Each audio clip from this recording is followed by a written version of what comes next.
Folks, good afternoon and welcome to another very chocolatey chocolate review. It's been a little while, so if you don't remember, my name is Kelly and here at Maverick Baking we conduct these chocolate reviews all the time alongside what I eat in a days, cooking vlogs, recipe videos, food challenges, all sorts of stuff. So if that sounds like your kind of thing, do feel free to stick around. But today, folks, we're finally giving in to the hype. We're giving into, I don't even know if I should call this viral anymore because it's barely even a trend. It's just becoming an all-consuming habit at the moment. Just something that is, in my opinion, plaguing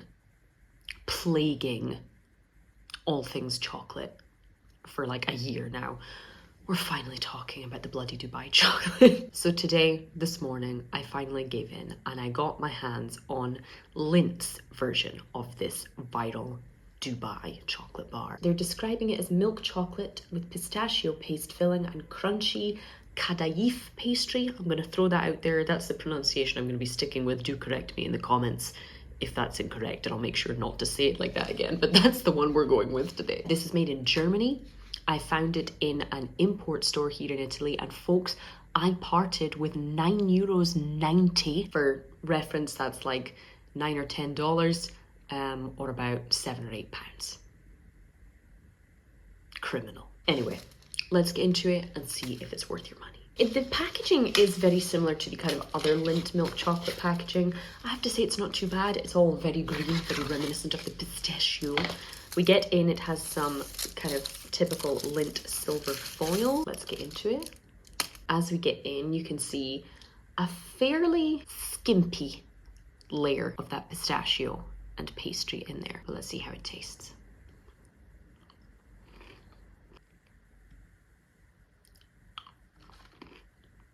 I taste sugar. I taste milk powder and something crunchy. The rest is all very ambiguous. It is super, super sweet, super creamy. The chocolate is very similar to the kind of classic Lindt milk chocolate, like the kind of milk chocolate you would get in the Lindt chocolate bunnies. There's a nutty flavor in there. I don't know if you would immediately know that was pistachio. It just has a vaguely savory, nutty note to it. The pastry has no distinct flavor whatsoever. It's just there to add a crunch in the same way that a wafer could have, in the same way that puffed rice could have. It's not really adding anything distinct. And I don't feel like it's perfectly encapsulating what that Dubai bar originally was about, which was, of course, the excess, but also being overwhelming with pistachio and pastry, with the chocolate almost being like an afterthought. This instead, which I guess makes sense for a chocolate bar company, really, you know, some would argue it's better this way, that this is overwhelmingly a thick milk chocolate bar that just happens to have some pistachio cream inside that you wouldn't necessarily know is pistachio, and some crunchy bits. So that said, it's not unpleasant. It's big, it's thick, it's heavy, it's claggy. But of course, those were all the things that I think you and I would most likely expect from a bar with, you know, all of these three ingredients as the main features. It's not going to be light and easy breezy. Is it worth €10? Absolutely not.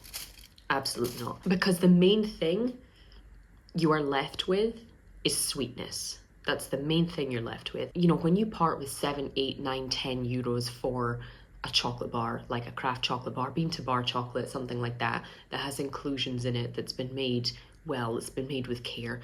Yes, you're still parting with a chunky bit of cash, but you're at least getting something that ticks the boxes on flavor. You're getting something that lingers in your mouth after you've eaten it. This is already gone. It's like fast food as chocolate, if that makes sense. It just gives you this big, gluttonous hit and then disappears. You know, this big, quick hit of texture, flavor, sweetness, creaminess, bam, bam, bam, gone, which is the perfect recipe to make you eat more. You know, yes, it's 145 grams, maybe instead of a standard 100-gram chocolate bar, but that's because of the filling, not the quantity of chocolate, and the fillings here are not expensive fillings, folks. You know, the whole thing is only made with 26% of that pistachio paste, of which less than half is pistachio.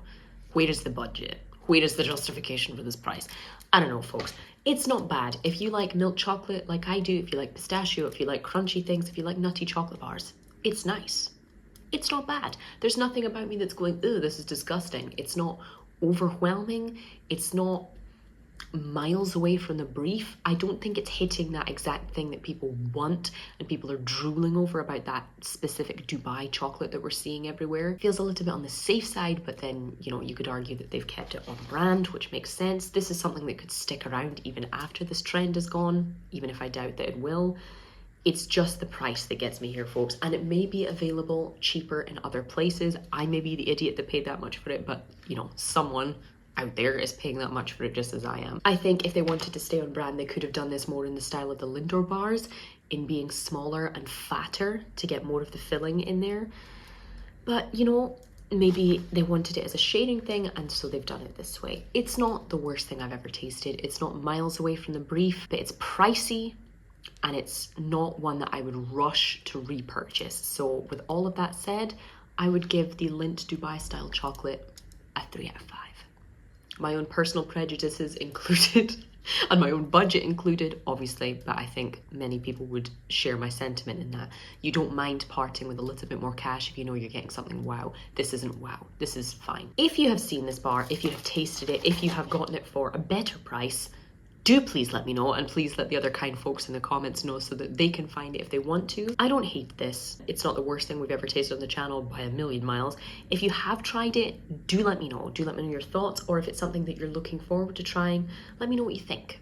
If this fair review, would you have given it a bit more, a bit less? Tell me what you think. But I'm afraid that is all I have time for today, folks. Thank you as always for watching, and I will see you for the next one.